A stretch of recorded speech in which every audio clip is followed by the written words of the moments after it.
dhegaystayaal waa la joogo iyo goor la joogaba jacaylku waa dareen ku samaysan abuurta noolaha intiisa badan gaar ahaan dadka iyo xoolaha kale ee naasleyda loo yaqaan sidaasoo ay tahay haddana ujeeddada jacaylku waxay ku jirtaa tira ahaan kuwa ugu yar ujeeddooyinka maansadii hore ee soomaalida taasi waa hubbiya kama dhibcaana oo ka murankeeda lafagorayaasha suugaanteennu ay waa hore ka faraxasheen su-aashuse waxay tahay maxaa loo aanayn karaa aragtidayda sababtu waxay xiriir la leedahay habkii nololeed ee ka jiray geygii ay soomaalidu ku dhaqan jirtay iyo dabeecadaha raggii soomaaliyeed ee xoolo raacatada ahaa uu geyigaasi ku tabaalay wuxuu ahaa geyi aan nasasho laga aqoono halgankii ay jiritaankooda ugu jireeni aanoo kala go' lahaan jirin colaadda iyo cabsida ayaa joogto ahaa haddii habeendumo iyo haddii waaberiyo goor walbaba raggu rikaabku joog buu ahaa xoolaha ayay si ba-an u kala qaadi jireen kolkaas bay u ahayd mar ay dhacayaan iyo mar ay dhacsanayaan mar ay ceel ku dirirayaan iyo mar ay cabsin kala riixanayaan mar ay geedka shir ku garramayaan iyo saymo roobaad meelo ay ku hooreen mar ay geedi u yihiin haddaba ninkii soomaaliyeed ee geyiga sidaasa muddada dheer ku dhaqnaa wuxuu ka dhaxlay dabeecado ilaa maantaba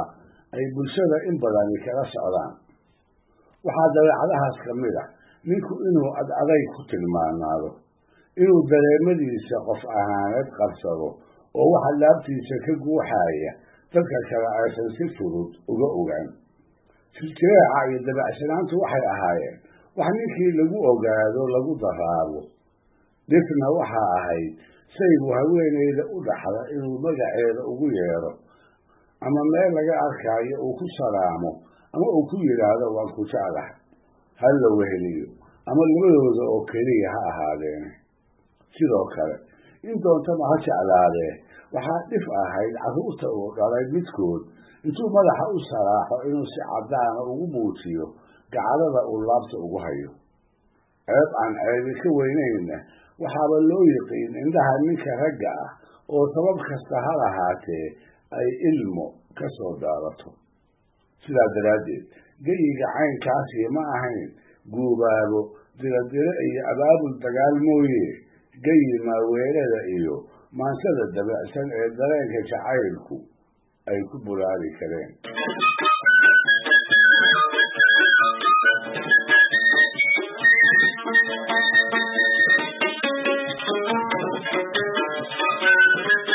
hase ahaatee wuxuu xeer waliba waayada dambe yeeshaa cid ka baydha iskana indhatirta bulshada inteeda badani hiddaha ay raacsan tahay sidaas awgeedna waxba yaanay tiro badnaane waxaa jiray maansayahano u bareeray inay ka maansoodaan jacayl dumar oo soo maray tixan macaan badanna ku muujiyey waxaa ka mid ahaa gabadhii ijo la oran jiray gabyaagii sida aadka ah u jeclaaday dabadeedna guur iska daayey mar qura inuu la hadlaa ay u suuroobi kari weydey kolkuu quusan waayey gabyaagii dadkii xigtada u ahaa ay kula taliyeen inuu ijo faraha ka qaado dagaankana uu inan kale ka raadsado gabyaagii ay u ballan qaadeen hadduu taladaa ka yeedho inay ka yarad bixin doonaan welibana ay xeryihiisa xoolo ka buuxin doonaan gabyaagii markaa ugu jawaabay fardo geel lacag iyo dahab hanti kasta oo ay siiyaan inuu ka jecel yahay maalin uun intuu hor fadhiisto inuu ijo la haasaawo gabyaagii ku adheereeray 90 farasa xamar towlan iyo tuur caddiya mayda markab tiirsan lacag lay tirsiyo dahab la ii tuuro lagta dabajiroo wada tifrina tiica iyo ayro waxaa iiga toolmoon ijoon kor u tiraabaayad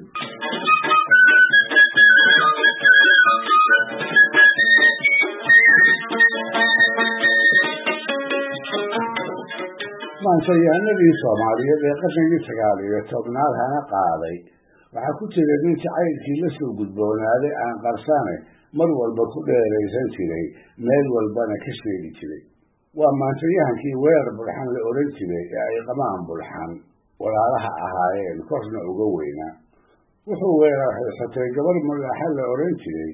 oo bidixdeeda lala asqaraaray nacagnimo ku darsatay reer qaran ahna ka soo jeeday wuxuu isku dayay intuu masaafaysto inuu la raadsado wadaad u mehersha markaas kadibna wixii yarad iyo xurmo xidhiidhnimo ah isaga iyo aabbaheed ay ka wada xaalaan taasoo ay gabadhii ku diiday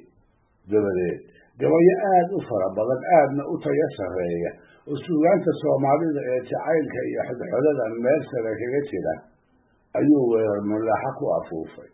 waagii beriya iyo qoraxdii dhacdaba tix cusub oo quruxdeeda iyo qiimigeeda tilmaamaysa ayay socotada u keentaa wuxuu u ballan qaaday haddii ay guurkiisa ogolaato barwaaqo aan iyada oo kale la arag inay dhex dabaalan doonto dhar wada xariira dhammaan suuqadda uu dumar ku xaragoodo cunno magaalo jaad ay ahaataba iyo saddexda wariyahaad xoolaha ay soomaalidu dhaqato intiisa uu gabadha wax u ballan qaadayay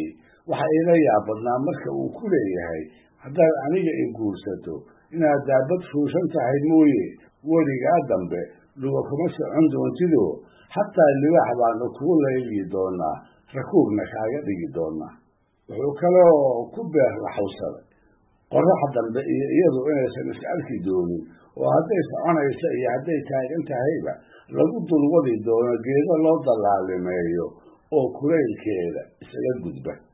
wuxuu yidhi lowsada carbeed iyo asliga lagu lamaaneeyey jidbad lulata xilqado soo lalmada laabta iyo qoosta lix maraad ku kala laysato oo laqan adeegaaya la jisiman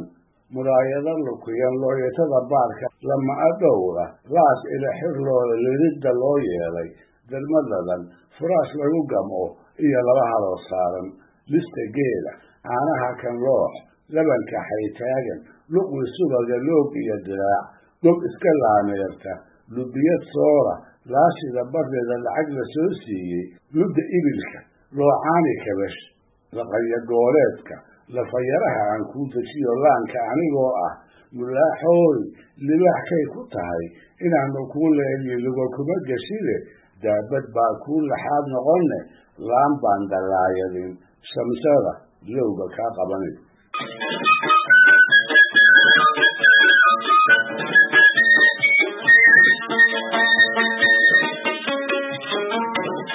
awal lama aqoonee mulaaxo waa la wada bartay